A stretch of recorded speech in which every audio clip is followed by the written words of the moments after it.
We're joined by Joe Molloy. How are you getting on, Joe? Great, lads. How you doing? Good. Very well. So you were live on the air last night when all hell was breaking loose in the United States. Did you manage to keep even a single eye on United against City, or was it, oh God, this is too insane to not be looking at right now? It was CNN all the way. Yeah, kept both eyes on the game, and then I had my phone in front of me and was just watching the pictures as they came in. And we went over for about 10 minutes just after 9 o'clock to an American guest. We got onto the hard shoulder and said, who should we get on? And they gave us a few names, and we had a reporter on for about 10 minutes just filling the listeners in, because it was so nuts. It just felt odd to be talking about Wan-Bissaka going down the right wing the whole time. So surreal, wasn't it? I mean, it was just depressing and just grim in every possible way. Yeah, and weirdly, I think because it's all going to be okay. Because it's all going to be okay. It was also really, like, parts of it were high farce. Like the calm nature of the people inside the building was so farcical that it was impossible not to be laughing at it. Like, look at this chaos which is ensuing, and at the same time, like, it's obviously very important, but it was definitely, there was a confused. My WhatsApp groups were like full of cry laughing emojis at what was going on, and pictures, and like the guy in the hat, the various guys in the hat, the guy with the sign. Like, I mean, it was innately hilarious, and yet at the same time, obviously, tragic. It was. How do you process that? I don't know. Yeah, I exactly the same thought process at home when I got home and I started watching it. And on the one hand, symbolically, it's awful, and it represents so much that is wrong in the States, and it represents a billion problems, not least the influence of social media, which again, just, I was just thinking, like 12 years ago, everyone was on Bebo and I hadn't heard of Facebook. And now look where we are. Like, we just can't, as human beings or as human institutions, keep up with what's going on in the world. And the QAnon conspiracy theory, Tony O'Sullivan on CNN last night kept talking about all these guys who were there talking about the QAnon conspiracy theory. And I'm like, I haven't even heard of this. And then you look at what it is, and it's Trump taking on a ring of pedophiles in the media and at government level and in banking. And you think, how are thousands of people so warped that they're into this? And so that's all very worrying. And at the same time, it wasn't a coup. There was no danger to American democracy. It was a couple of idiots who managed to break in and got in and didn't quite know what to do, so they started taking pictures. I mean, so I agree with you. It was both at the same time. Once that became clear, because like the report came through that there was an improvised explosive device found at Capitol Hill, and like, these are people who you would expect to be very highly armed, because the protection of their right to bear arms is something that they hold dear. Like, if they had all been heavily armed, then it could have gone the other way. But once it became clear that wasn't happening, like, quite funny in parts. Yeah, very, very surreal. I mean, don't think it's going to happen at the inauguration. Would think security will be a bit better in 2 weeks' time. I'd like to hope a so. ring of steel. That would certainly be the hope and expectation for 2021, that they actually have some sort of policing presence at the inauguration this year. So, like, Joe, you brought Trump up. That's our segue into golf, right? This is how we get into this conversation. We're talking about the PGA Tour ahead. By the way, we just got a tweet up on screen from Golf Weekly, and still pro golfers will line up to play golf with Trump.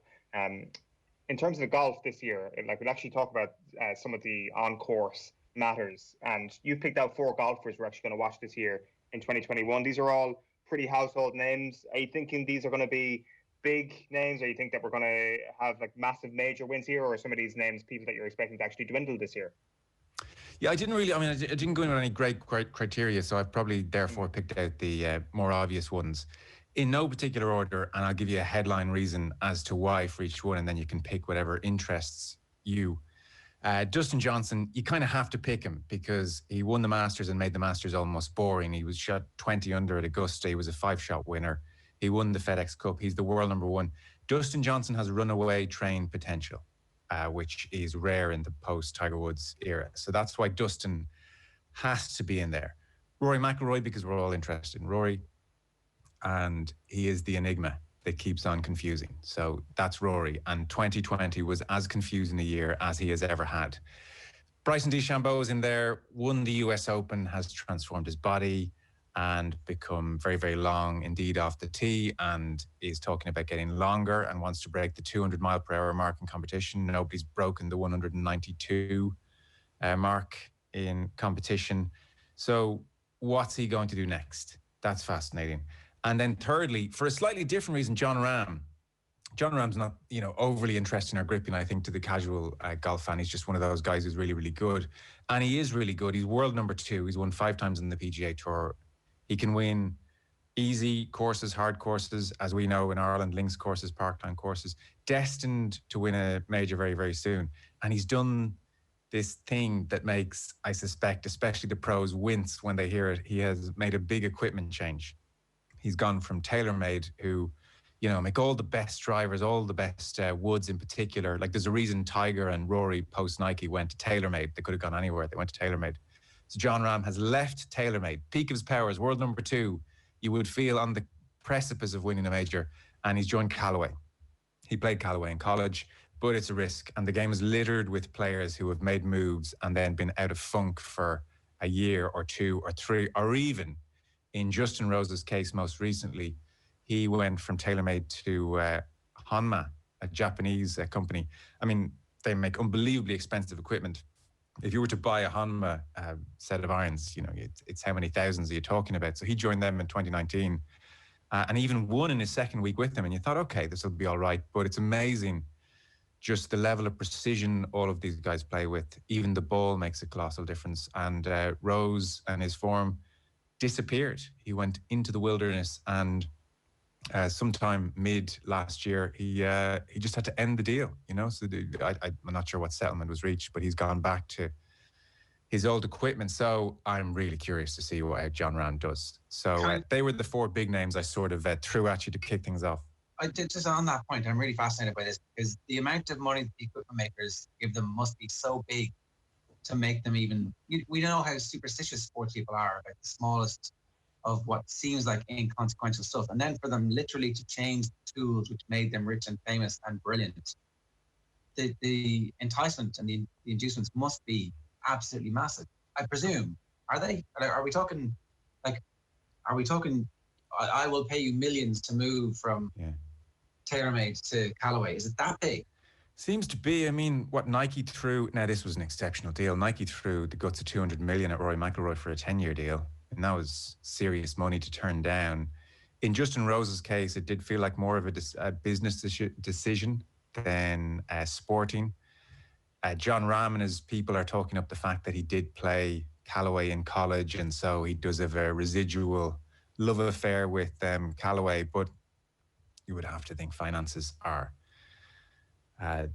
the main reason. I mean, he may come out and give some reason as to why they're not, but it looks that way. I mean, everything has been going so well for Jon Rahm. Everything's pointing in the right direction to change your equipment and the ball. I mean, crucially, the ball as well. Like Paul McGinley was on with us just pre-Christmas when the Rahm news was brewing. It was kind of an open secret. And he was saying, Harrington played with Wilson, who wouldn't be regarded as at the forefront of golfing equipment, but he was meticulous about the ball he played with. Didn't play with a Wilson ball. He played with the best ball available. So Rahm's gone with the Callaway ball as well. And, all of this stuff between the irons and the ball, it's a massive risk. And I can only see the reason as being financial. Now, he said he shot a 59 course record when he used the Callaway equipment very recently, and he's feeling really good about it. But, they all feel really good about it when they make the move.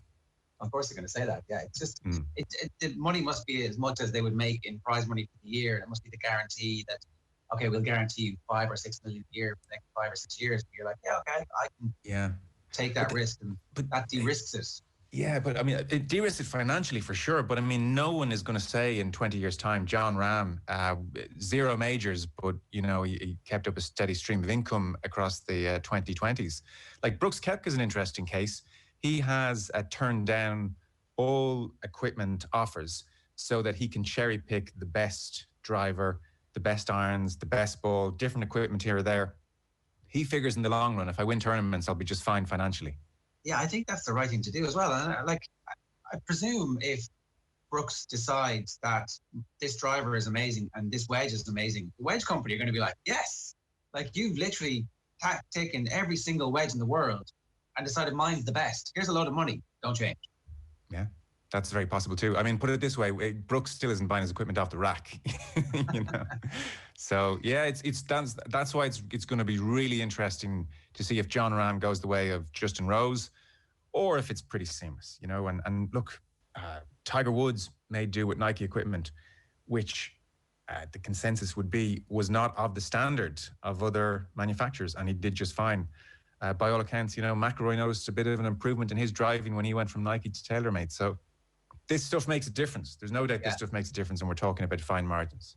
You picked 4, but Brooks isn't on your list. Why is that? Because there was a time when I remember talking to Nathan about this. Like, Brooks Koepka is automatically going to be the favourite for every major he plays in the next 18 months to 2 years. And I think it's only about 12 months ago saying that. I mean, he is on my list, really, I suppose, as well. I just could only pick 4. The short story of Brooks is, I mean, if we were talking 12 months ago, you would have been looking at him thinking, my God, this guy could do anything. He'll contend in every single major. He could win any number of majors. He's just had an injury-ravaged year, and we don't know where he is. And it's a worrying injury. You know, it's getting to the stage now where it's like, yeah, he'll play again. Of course he'll play again, but what are we going to see from him? He blew out his knee. He blew out his knee, and I'm not sure was ever really playing pain-free throughout 2020. And there was then pain in his hip as a result of the knee. So when it starts spreading around like that and the body is compensating for whatever is going on in the knee, it gets very worrying. Like at the US Open, he was getting treatment on his hip, legacy of the knee injury. So he was never right. He was never right this year. Now, he's still sort of, in a Brooks way, got himself vaguely in the mix at a couple of majors. But there's a question mark now there, you know. Is he going to be able to swing freely the way he was swinging? And that's very much up in the air. So that's kind of why he's not coming in with all the fanfare that was there last year, for sure. What about Rory? Can I ask you about Bryson? Yeah, well, sorry. We finish up on Rory. I've got a quick one on Bryson. You finished up when you gave his candidacy there by saying it's going to be very interesting to see what happens next. Do we know how he is going to get to the next level? Has he been open about that at all? I mean, last year it seemed like a very physical transformation. I'm sure there was technique involved as well. Is it just more bulk this year? Is that what we expect?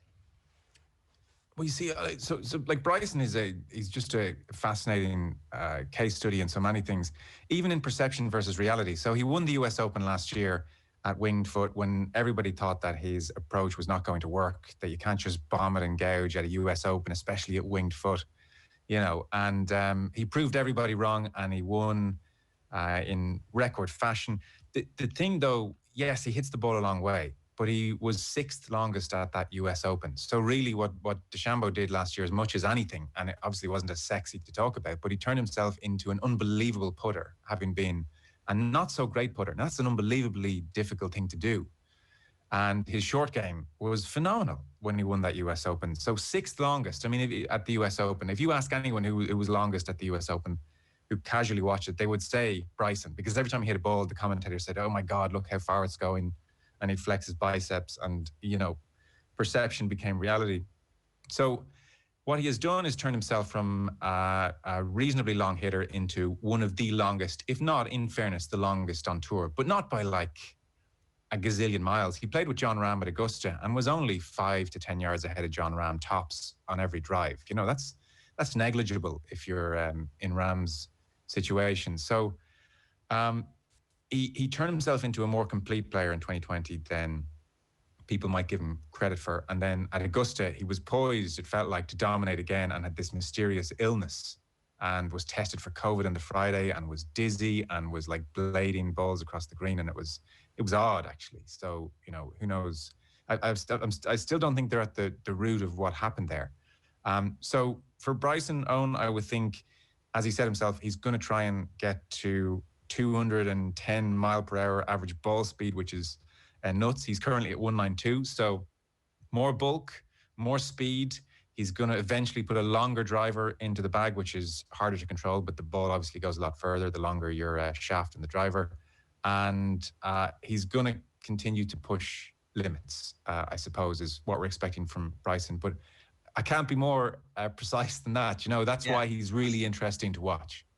I think what might have happened to Bryson. Remember, teenagers who have growth spurts, they kind of say stand up and they fall over because they're too gangly and their body hasn't grown into itself yet. Bryson's a bit like that at that age. It's like, my body has ballooned so much, I don't really know. I'm wobbling around the place. Well, maybe 18 protein shakes a day isn't the way to go. Who knows? As well. So, that was odd. So we'll see where he is this year. His digestive system must be a marvel. Can I ask Joe, has like, the way I'm sure most golfers would be very eager to get out on the course the morning after the last set of Masters or whatever, and people watch the pros and try and emulate them. Has the golf world tried to emulate Bryson DeChambeau? Are you on the protein shakes, for example? Are you saying, God, I got to get bigger for 2021? No. Okay. It's there's nothing about that approach you can emulate as an amateur.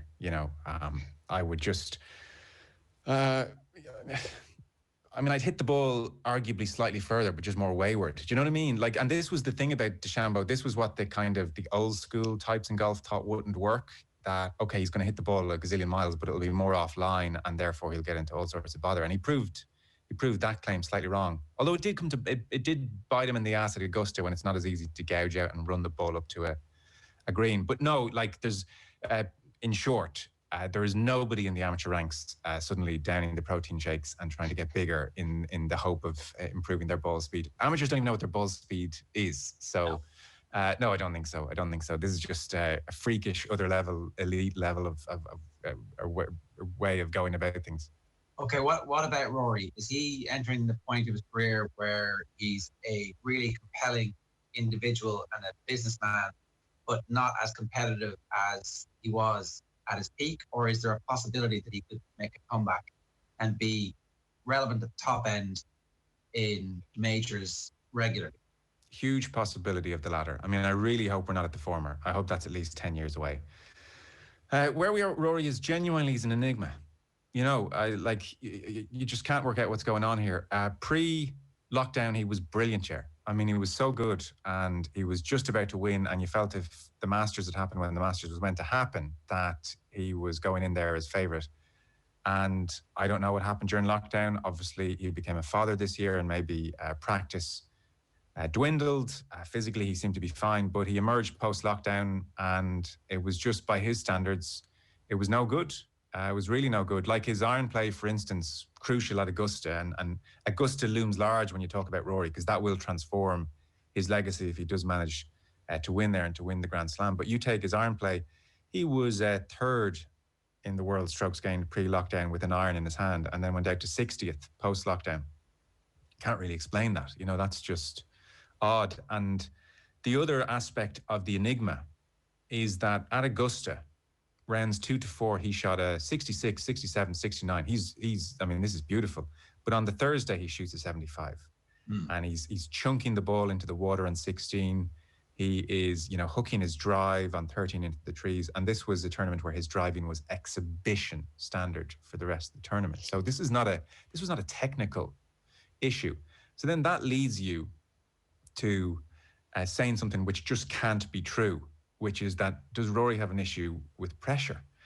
And you say it can't be true because he's won 4 majors and he's played brilliant golf under massive pressure.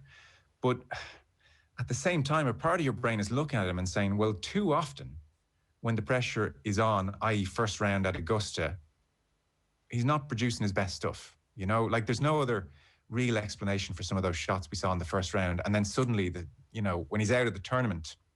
Well, if it was just Augusta as well, first round of the Open, like on his home turf.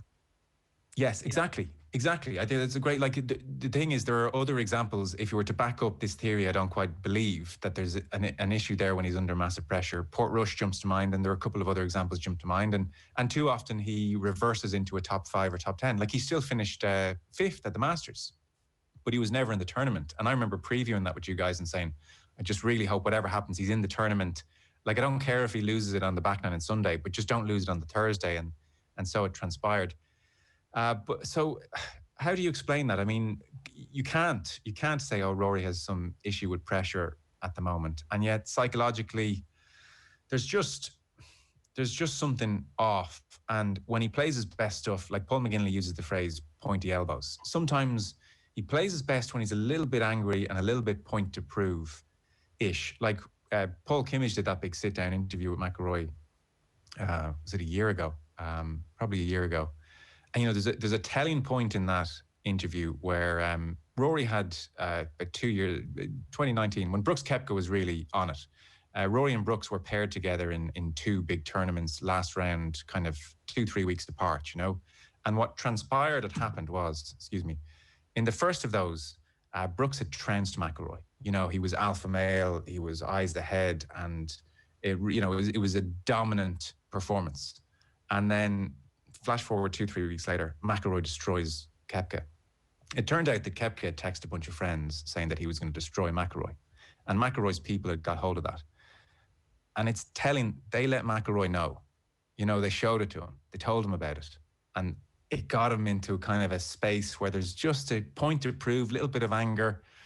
And I think almost that can supersede the nerves sometimes with him. If there is a pressure, if there is a kink there, sometimes actually a bit of anger, it's like, forget, I don't have time for nerves. I'm actually want to remind everybody how good I am. Like JP, his caddy a couple of years ago, turned around to him 5-6 holes into the Open and saying, "You're Rory effing McIlroy.